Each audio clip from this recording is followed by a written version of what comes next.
everybody. Good morning. No, good afternoon. It's just afternoon. Welcome. Hopefully you're expecting to be at the webinar being run by Vibrant Communities, focusing on deep personalisation. So we've got quite a lot of people due to join. We'll just get everybody into the room. Thank you very much for coming. It's really great to see you. Well, I can see some of you. Some of you got, I can see some lovely smiling faces. That's nice. So just while we get people in, it would be fantastic if you could pop your name and organisation in the chat box. It gives us a sense of our audience. It's useful to know what type of care and support organisation you are from, so please do. This is a webinar for the whole sector. It's not just the NCF membership, so we'll know some of you and some of you we won't, but it will be great to meet you. So how are we looking from the waiting room, Helen? Lots of people still joining. Oh, okay. Right, we'll give people a little bit of time. Okay. Probably just as you're also sorting out your name and organisation, if you could also go on mute in case anybody rings you and you end up having a confidential conversation that you don't want us all to hear. It's always a bit tricky when you've got hundreds of people on a webinar. And we'll just let our other colleagues in because there seems to be a steady flow of folks, which is fantastic. Fantastic. And isn't it wonderful to be talking about something that's going to really help us make sure the quality of our care, the offer of what we provide is really focused on the person. I've spent a lot of time in the last few weeks looking at the political shenanigans going on, and quite frankly, it's going to be a joy to focus on something that hasn't got anything to do with the ministerial makeup of the Department of Health and Social Care and what they might be thinking. My powers of telepathy are only so good. So, okay, so I think we'll probably, should we get going, Helen? Yeah. Okay, well, we're really the hosts. That we're just the vehicle for our colleagues who've come to talk to us about Vibrant Communities. We've got some fantastic expertise in those colleagues. So we've got Chris Gage. You may know him as founder of Ladder to the Moon. Those folks who have had anything to do with that organisation, and his vibe, his specialism is creativity and care. So just what we need really for a session focusing on how to make our services truly personalised. And then we've got Shula. Hello, Shula. Oh, hang on, let me just get rid of that. She's got loads of expertise, particularly around personalisation and practice for people who are living with dementia. And she's been working with Ladder for the Moon as well. And then we've got Martin. I'm sure Martin's a familiar face to many of you. He used to be on our board. Hooray for Martin. And he's worked very closely with Vibrant Communities. So what you're going to hear from them today is really more understanding about what they offer, how that might help you in terms of improving the quality and kind of personalised focus of your care and support services for all of the different people you support across lots of different types of organisations. But it's also going to help you think about how you might evidence that to the people who are regularly interested in your ability to demonstrate quality, whether that's your commissioners, your regulators, your current customers and their families, or your prospective customers. So it's a bit of a mix really of helping us to understand what really good personalisation looks like, especially bearing in mind the new regulatory framework that the CQC are busy working on, and how you might judge your service against those new quality I-statements that the CQC have been telling us all about. So in terms of etiquette, please do pop your questions and thoughts in the chat. We will have some Q&A time after our speakers have presented and kind of talked us through what they've got to tell us. So as those things occur to you, pop them in chat. We'll be keeping an eye on them. And yeah, other than that, enjoy. If you've got your lunch with you, keep your strength up while you're listening. Okay, I'll hand over to Chris. Thank you. Lovely. Thanks, Liz. Good afternoon, everyone. Thanks very much for joining. As you're all aware, CQC's new framework is coming down the track. We don't quite know when yet, but we do know that at the heart of it is going to be the evidence that people are leading the services that they're using, and that services are looking at things from the perspective of the individual, looking at those I statements from think local at personal. Things like I can meet with people who share my interests and have the opportunity to join and participate in a range of groups, that I'm valued for the contribution that I make to my community. And personally, I'm delighted to see CQC doing this, ever optimistic that I think we are going to see more focus on people's well-being, on people being able to do the things that they really want to be doing, the things that are deeply important to them, and that more of the regulated focus was going to be on that individual experience, and crucially what they are saying about their experience and what can be evidence from the individual's perspective. And what I hope that's going to drive is more people flourishing, more people living their lives to the full, enjoying themselves. And that's really what we've been looking at over the past couple of years with vibrant communities, that how can we use digital, and most specifically Zoom, this digital technology that we're all using here, that's become part of society, part of how we go about having meaningful relationships to people, how we can use that to really meet those detailed interests that we all have, that aren't generic, that don't necessarily fit with the 20 or 40 or 80 people that we might happen to be living with at that moment in time. And essentially how we can use Zoom to meet the challenge of operating residential care services. That's where we've been focused. I'm actually a domiciliary care provider myself, so I'm kind of interested over there as well. But for this session, we're going to be talking primarily about residential, but I think things are very much transferable. But how do we meet that challenge of supporting 20, 40, 80 plus people with a limited amount of time, a limited amount of resource, with the deep lives that we all have, and the deep interests and the niche areas that we would ideally be spending our time. So yeah, that's what we're going to be digging into. I'm going to ask Sheila some questions and discuss things in terms of what we've been doing from our side, and then I'm going to ask Martin a couple of questions, kind of more looking at the provider's perspective on all of this, with the intention of inspiring you and your services, and in the hope you might want to come and join our community at the end of it. And yeah, we've got a special offer for you as well, of course. So to dig in, over to you, Sheila.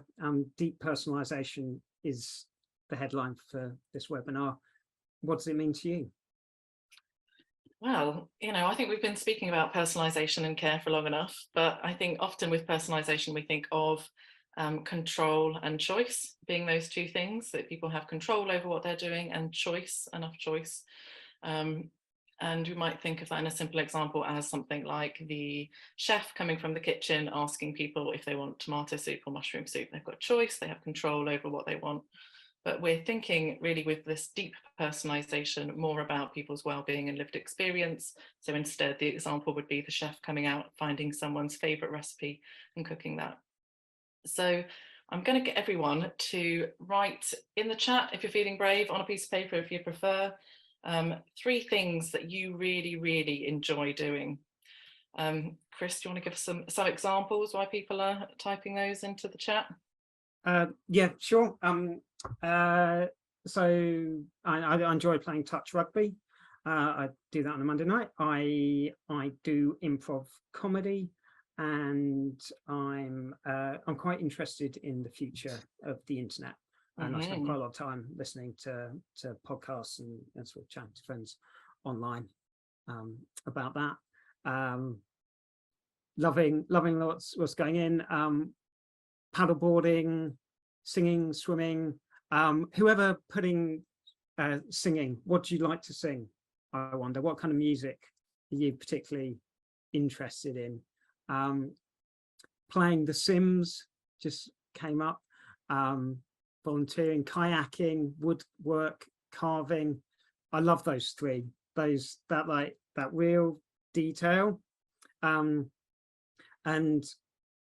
the reason we're asking you to do this is I'm curious how confident you'd be if you were to move into the service that you work in or lead, about how well your service would really be able to meet that need, whether you'd be able to talk passionately in detail about that experience, whether you'd really be able to connect with it. And I think that's the heart of the challenge that we're always trying to meet within the work that we're doing.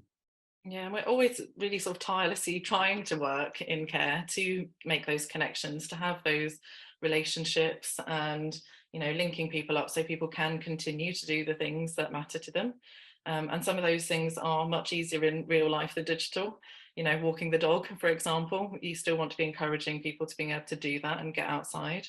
But we also know that that's not always possible if you have to get out and continue some of these things. And some of these things are people's passions and interests that it's really hard to get someone else who is interested in, say, the future of the internet, as you said, or I've seen some holidays in really specific places and things like that. It's hard to get those connections and conversations. And it always makes me think of when I first started working in care homes some years ago. We would just have a few CDs around in the lounge. That would be the music that we would listen to, is the Elvis CD and the classical music CD that was free with the Times or whatever it was. And that would be, suitable for all people's musical tastes, apparently. And now we've got Spotify and YouTube, and we find, every single possible piece of music that's ever been written or recorded is out there. And so now the Pink Floyd fan or the Calypso fan or whatever can listen to the music that they really, really love. We're not limited by what is within the care home. So that's what Vibrant Communities have been doing with communities, with connections and friendships and people, is the same as what Spotify has done for music. We're trying to create lots and lots of events, communities and friendships. And that's kind of the digital opportunity here, that historically we were always limited to the physical community around us, the people that happen to share the home that we're living in, or happen to be visiting us. And now all of that, of course, is still possible. And we also have access to everyone else. So for some things, walking the dog, that's going to make complete sense to do that in real life.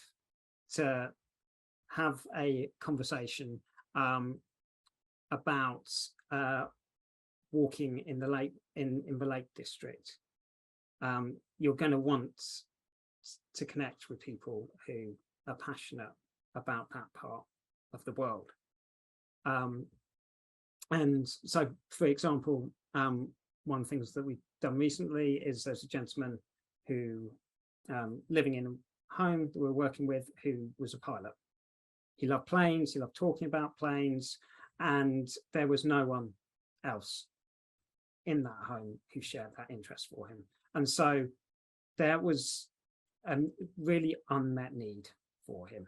He couldn't get that access to other people. There was a gentleman in another home who was also a pilot. Sheila got them together. She went down to the local aerodrome and took them on a tour around the planes down there, talking to local pilots. And they were having a great time. They were able to share pictures, share their experiences, having deep, rich, meaningful experience that would have been a major undertaking for a service on its own to bring about. But using Zoom, using this technology, we can connect people up really quite straightforwardly and give them that meaning. And it's as simple as bringing someone an iPad and joining a Zoom meeting.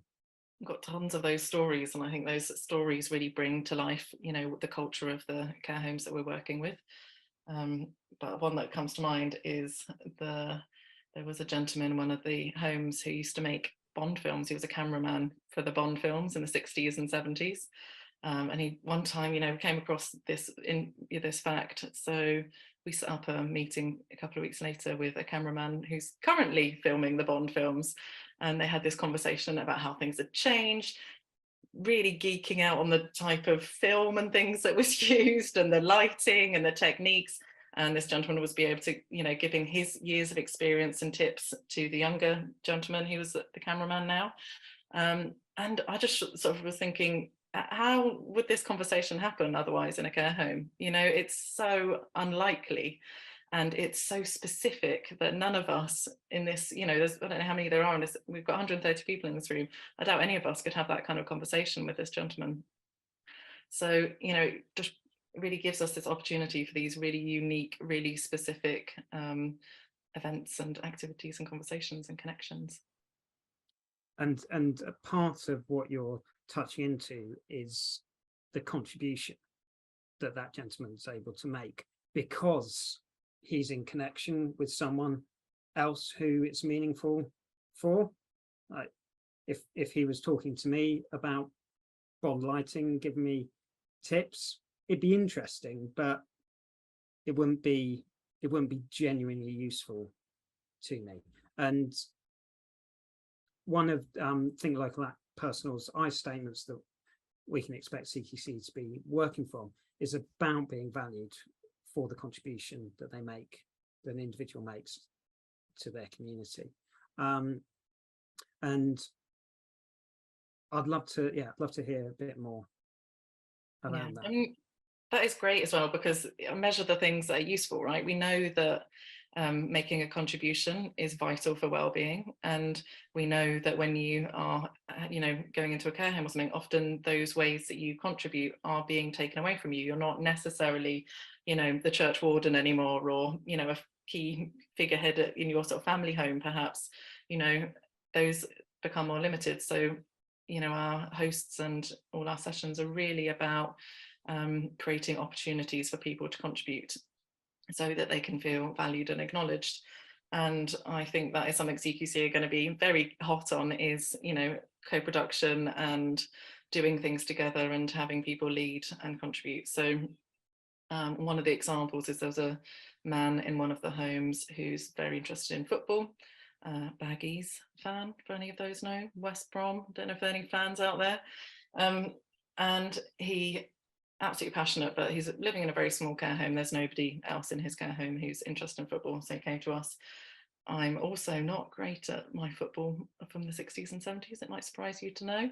So I contacted the museum, football museum up in Manchester. So we had a Zoom with this man down in Exeter, myself here in London, and the Manchester Football Museum. And we planned some of those sessions, how this group would run, what he wanted to see, you know, what would be inspiring for conversation. And we've been running that for a couple of years now. And we had one yesterday, and it was, yeah, hilarious, great stories and things being told. He plans things to bring to that, including bringing all his football programs, especially for the teams that he's played the other members of. So the say West Brom and Ipswich Town, he tends to choose the ones where West Brom win. And he also prepares quizzes and all sorts of things like that. So we have a great conversation, but there's also these opportunities for him to contribute, and it's not just that hour. where we're having this conversation and chat. It's also the hours of meaningful engagement outside that, where he's writing quizzes, searching through his programs. He said he hadn't opened that box of programs for years. You know, it just moved into the care home and he never bothered to open it. And he's got declining health at the moment. His Parkinson's is sort of limiting his mobility. So one week he didn't join, he didn't feel comfortable joining. And so one of the other members from another care home emailed him and told him about all the managers that they'd entered into the Hall of Fame and why they'd chosen them, and asked him for his contribution. And that really encouraged him to come back and join and carry on the groups and carry on the sessions. So it's a great way, obviously, using digital, that we can reach people. And I think one of the things that's really interesting side of it is you touched on the gentleman in question's declining health, and that he was able to join in this group from being in bed, fundamentally. And I think that is another one of the interesting opportunities, one of the things that we can do with digital, with Zoom, that it's much harder to do in real life. Yeah. And yeah, kind of interested to hear how you think about meeting people's access needs. Yeah, there's a couple of things in there. There's making sure people have the technology to be able to see and hear. And, you know, we've got captions coming up, not always 100% accurate, but pretty good. And people using headphones and things, pretty cheap, simple technology that gives people accessibility. But we've also changed a lot what we've done. You know, we've been working in care homes with people with dementia for years and years and years, but it's always been a bit of an experiment bringing things onto Zoom. And over the past couple of years, we've really learned how to experiment and try new things. And it's very quick to do on Zoom, to try something new. And so another care home came to us and they said, we've got a lady who's blind who feels quite isolated. She often feels excluded from things that we're doing because she's not sharing the experience with everyone else. She always feels she's missing out. She often calls us to ask to take her to the toilet so that she has that connection, at least for that small amount of time. And so together we've designed some sessions that were just audio based, not visual, so that everybody could share the same experience and she could feel included. And it involved, you know, sound quizzes and music and things like that. And, you know, also reminiscence, using audio for bringing back memories. And we're asking people's favourite sounds. We often listen to the sound of the waves crashing on the beach, and heard a very cheeky story about a man named Carlos on a beach in Tenerife. So yeah, you get some great stories and things, and we can really adapt what we do to people's abilities.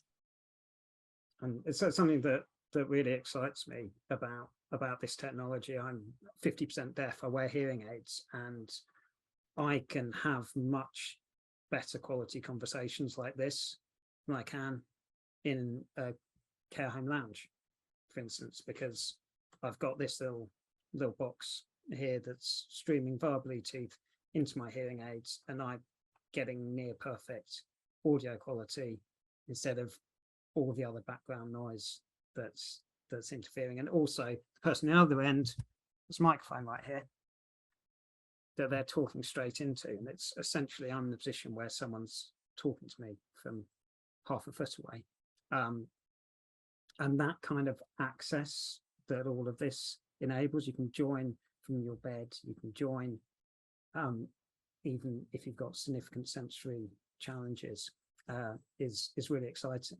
And last question for me to you, Sheila, is around how this works for people living with dementia, because it's not something that I think people immediately think of as a natural bedfellow.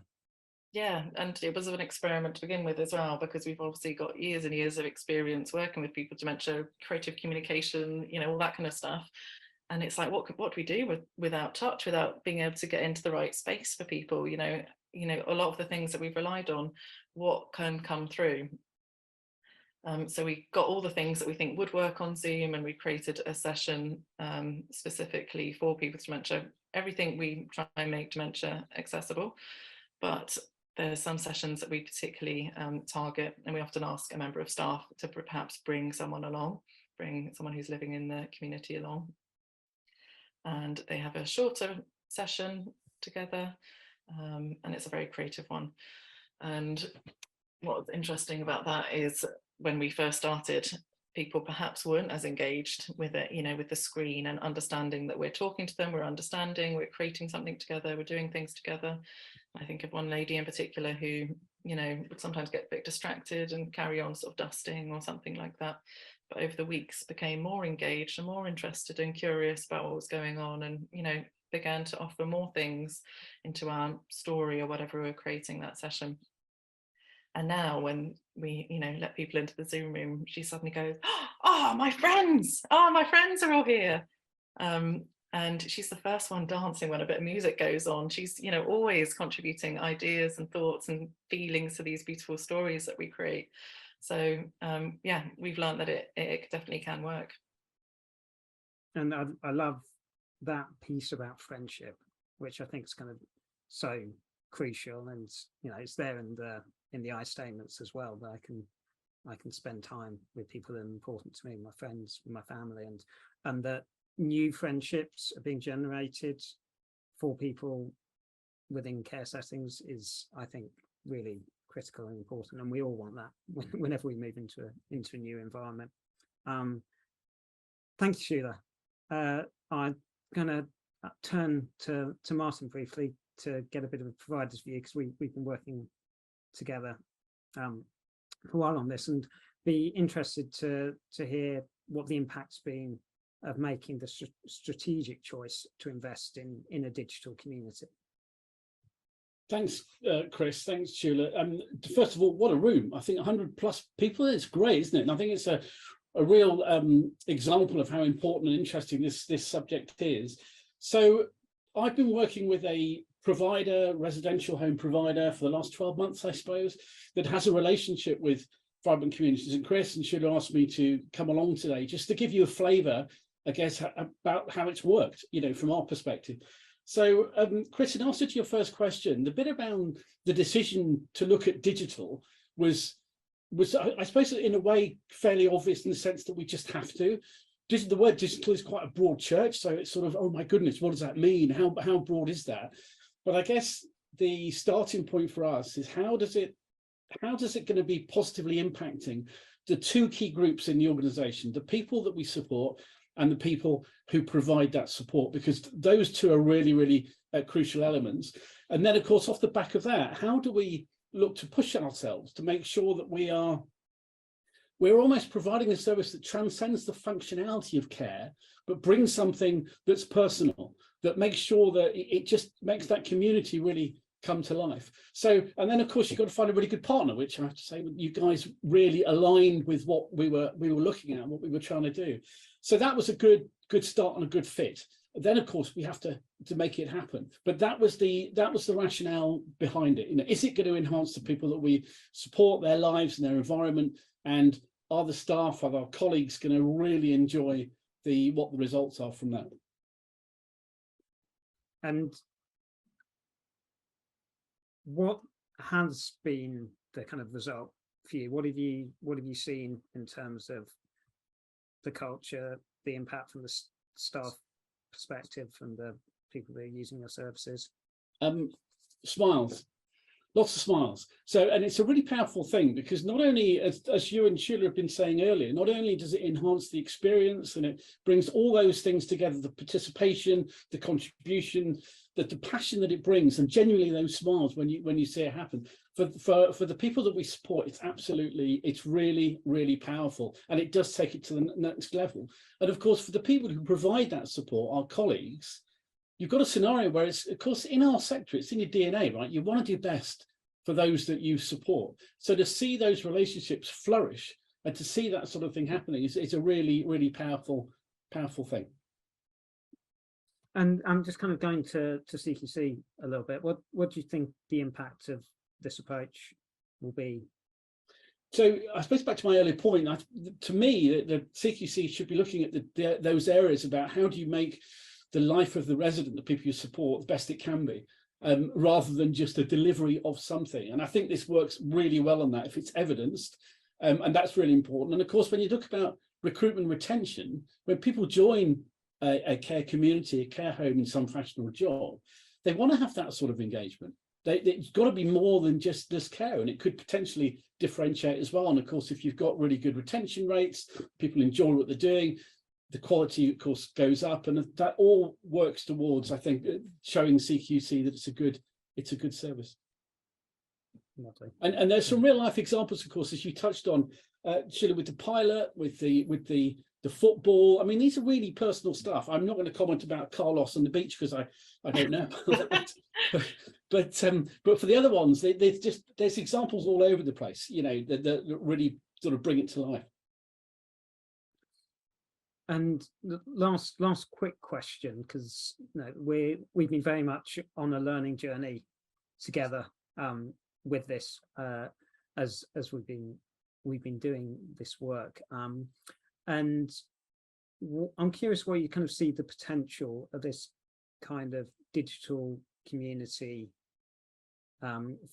as time unfolds, you know, as we move forward, as this kind of work gets more embedded within the sector.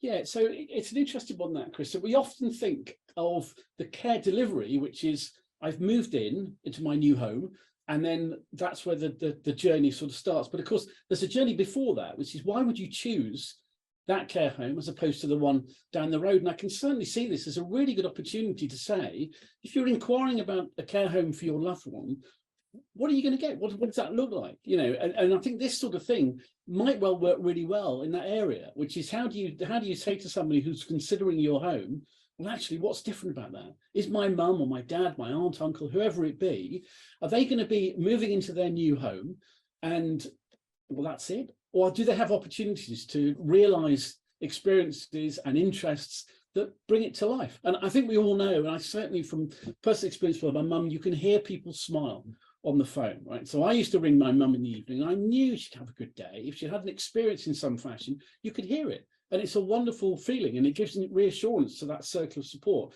that something's really, really important happening, and your mum or your dad, or whoever it be, is in really good hands. And it's much more than just traditional care. It elevates it above that.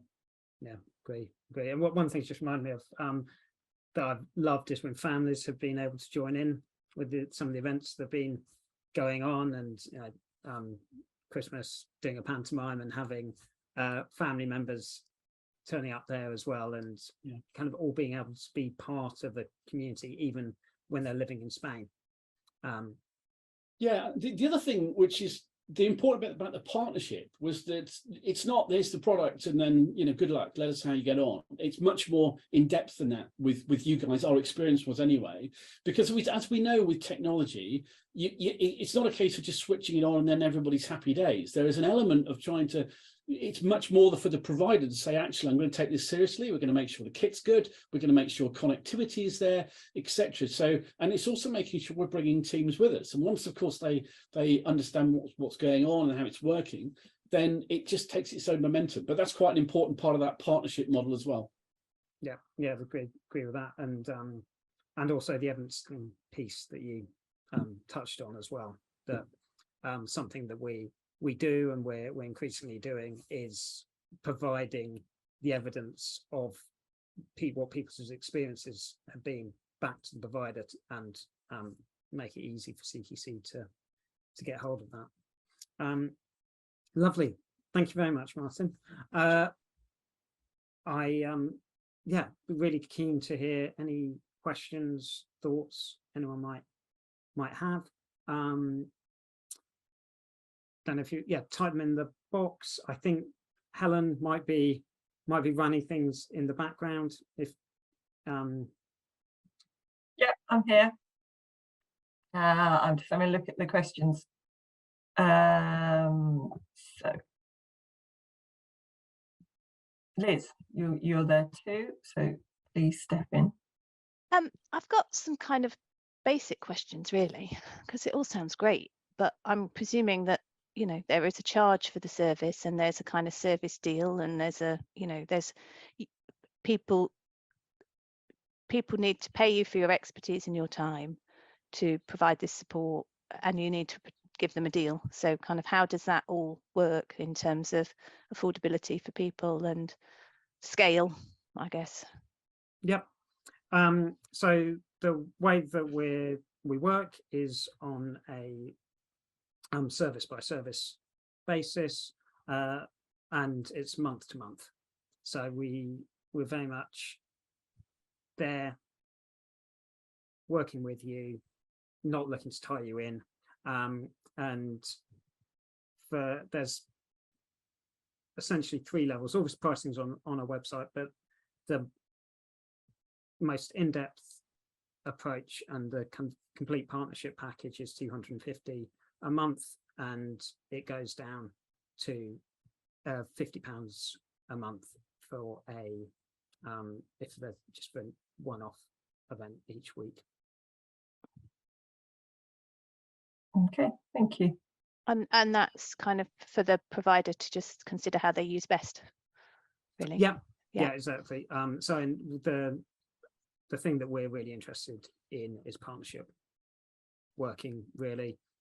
We want this to work in depth in your services, so that offer is unlimited.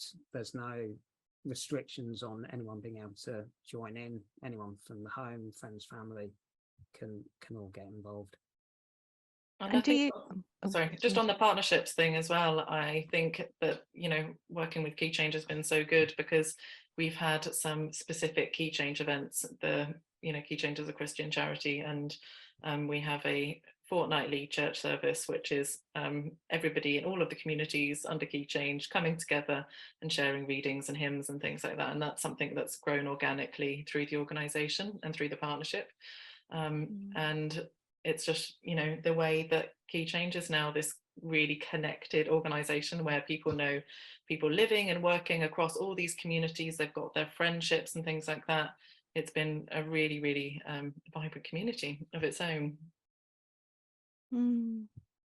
Yeah, that sounds great. We've just been talking to members actually about how we might network some of our kind of faith-based organisations a bit better. That's really interesting. And thinking about so I was just thinking about the amazing work that Ladder to the Moon did, and also connecting with some of those big sort of national organisations around kind of access to museums and exhibitions and stately homes and things that you think you can't get to because you're living in a care setting with limited mobility. So do you want to just tell us a little bit more about that? Because some of those things in terms of, I guess, seeing it, I mean, experiencing it is the thing that really, I think really helps people to understand what a fantastic service you can offer around that connectivity, that focus on interests, and unlocking the world that can sometimes feel a little bit closed. So is there anything you want to say about some of those aspects of what you can do?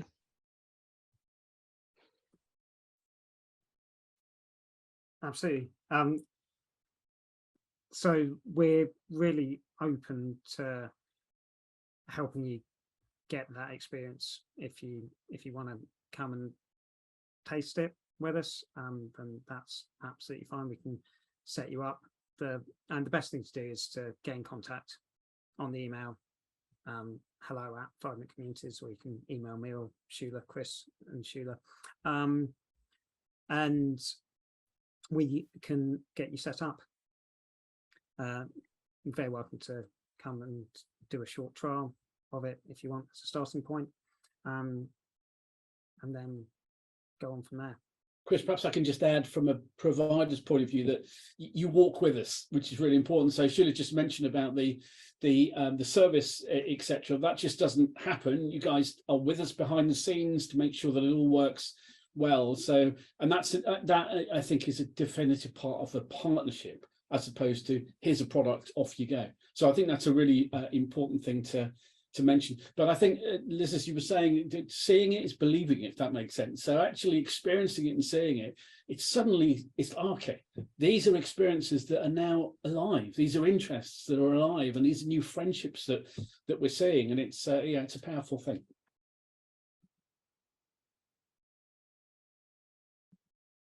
The other thing to say, I'm just getting started, is we've got a special offer for anyone joining from this webinar, that we're providing free online training, 2 training sessions to anyone that signs up for our last 20 places that we've currently got available on the program.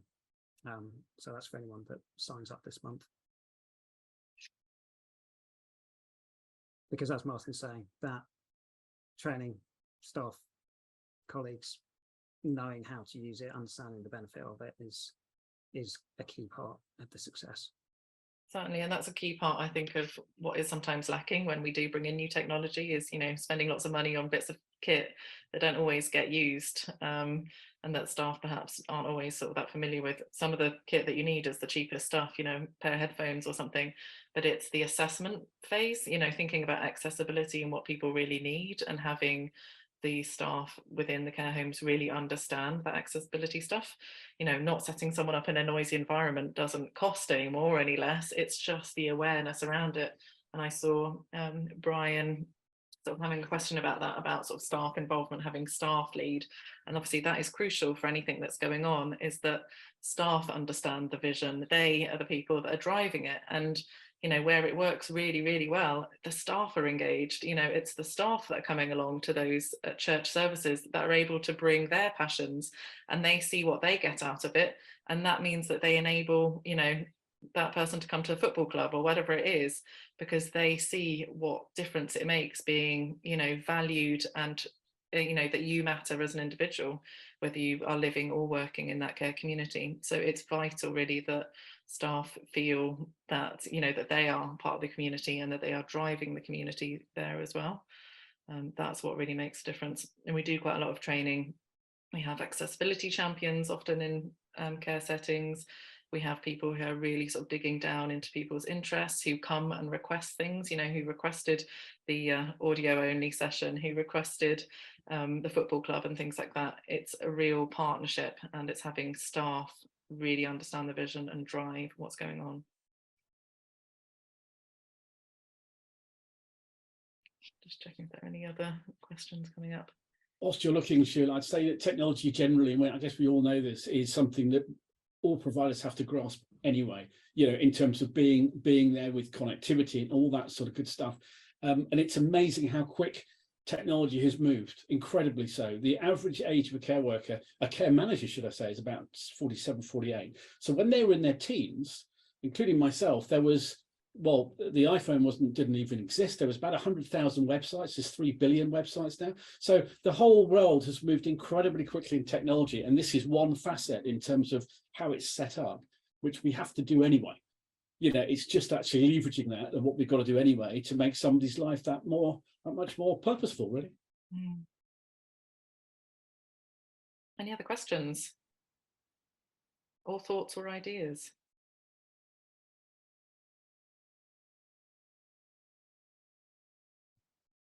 Just having a look in the chat. Is there anything else? Is there anything else, Helen? Thank you, so I can mute that. There is Nothing else. Brian a little bit further up. I don't know. It won't let me scroll a second. Sorry, this is Sarah from Vibrant Communities, but there is one from Brian's about how do you support colleagues to be enablers through digital connection rather than the main performer deliverer of an activity, which I think we've touched on, but I wonder if there's anything more that could be said.